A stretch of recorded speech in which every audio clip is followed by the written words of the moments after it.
BJP దొంగ ఓట్లకు వ్యతిరేకంగా రాష్ట్ర వ్యాప్తంగా కాంగ్రెస్ సంతకాల సేకరణ చేపట్టింది. ప్రజల నుంచి సేకరించిన సంతకాలను హస్త నేతలు ట్రక్కుల్లో ఢిల్లీకి పంపించారు. ఈ రోజు కాంగ్రెస్ పార్టీ రాష్ట్ర కార్యాలయం వద్ద ఏపీసీసీ చీఫ్ వైఎస్ షర్మిలారెడ్డి ట్రక్కును జెండా ఊపి ప్రారంభించారు. ఓట్ చోర్ గద్దీ చోర్ అంటూ నినాదాలు చేశారు. ఈ సందర్భంగా షర్మిల మాట్లాడారు. బీజేపీ పార్టీకి 55,48,000 చిల్లర ఓట్లు పోలైతే కాంగ్రెస్ పార్టీకి పోలయ్యింది 54,30,000 చిల్లర. అంటే కేవలం 1,15,18 కేవలం 1,18 ఓట్ల తేడాతో హర్యానాలో బీజేపీ అధికారంలోకి రావటం జరిగింది. అంటే వీళ్ళు దొంగ ఓట్లుగా 25 లక్షల ఓట్లు చేర్చారు. దాంతో 1,18 ఓట్ల తేడాతో బీజేపీ పార్టీ హర్యానాలో గవర్నమెంట్ ఫామ్ చేసింది. ఇది సర్కార్ చోరీ కాకపోతే ఏమిటి అని అడుగుతున్నాం. నిజంగానే 25 లక్షల దొంగ ఓట్లను చేరుస్తే 1,18 ఓట్లతో బీజేపీ పార్టీ అధికారాన్ని జిక్కించుకుంది. ఓటు పర్సంటేజ్ చూస్తే బీజేపీకి 39, ఏది ఈ 25 లక్షల దొంగ ఓట్లు చేర్చిన తర్వాత బీజేపీకి వచ్చిన ఓటు షేరు 39.9.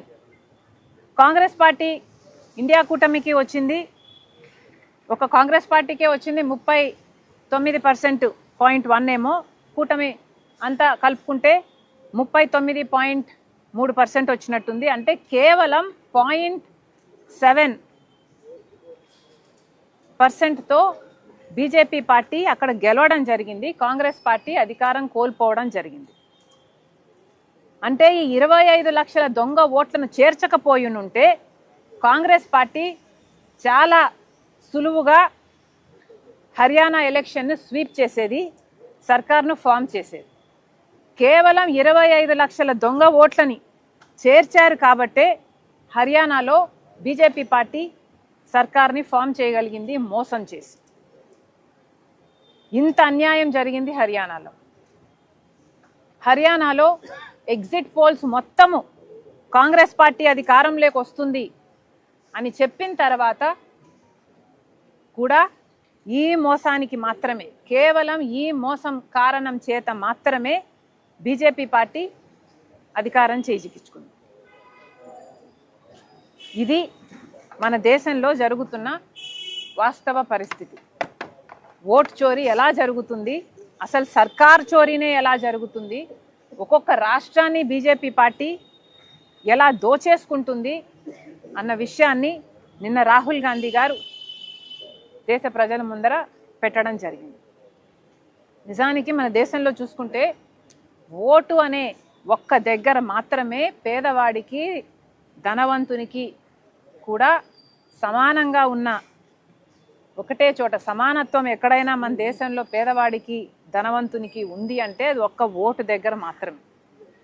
కానీ ఇప్పుడు ఆ అవకాశం కూడా లేకుండా చేస్తున్నారు. అసలు ఓటు అనే హక్కు, ఓటులో నిజాయితీ లేకపోతే పేదవాడిని పట్టించుకునే పరిస్థితే మన దేశంలో ఉండదు. అలాంటి ఓటుని కాపాడాల్సిన బాధ్యత ఎలక్షన్ కమిషన్ ఆఫ్ ఇండియా. కానీ ఎలక్షన్ కమిషన్ ఆఫ్ ఇండియా ఇంపార్షియల్గా, స్వేచ్ఛగా జరపాల్సిన ఎన్నికలను కాస్త హైజాక్ చేసి బీజేపీ ఎలక్షన్ ఏజెంట్గా ఈరోజు ఎన్నికల కమిషన్ మారిపోయింది. కేవలం బీజేపీ పార్టీ గెలవాలి, గెలవటానికి ఏం చేయాలో, ఎక్కడ ఓట్లని దొంగ ఓట్లను పెంచాలో ఎలక్షన్ కమిషనే స్వయంగా చేస్తుంది. ఎక్కడ కాంగ్రెస్కి అనుకూలంగా, కూటమికి అనుకూలంగా ఉన్న ఓట్లను తొలగించాలో అది కూడా ఎస్ఐఆర్ పేరు మీద ఈసీఐఏ చేస్తుంది. ఇలా ఒక్కటి కూడా నిజాయితీగా, నీతిగా ఉండాల్సిన ఈసీఐ ఒక్క విషయంలో కూడా ప్రజల పక్షాన, ప్రజాస్వామ్యం పక్షాన నిలబడకుండా ఈరోజు బీజేపీకి సొంత ఆర్ఎస్ఎస్ లాగా ఎలా పనిచేస్తుందో బీజేపీకి ఈసీఐ కూడా అలా పనిచేస్తుంది.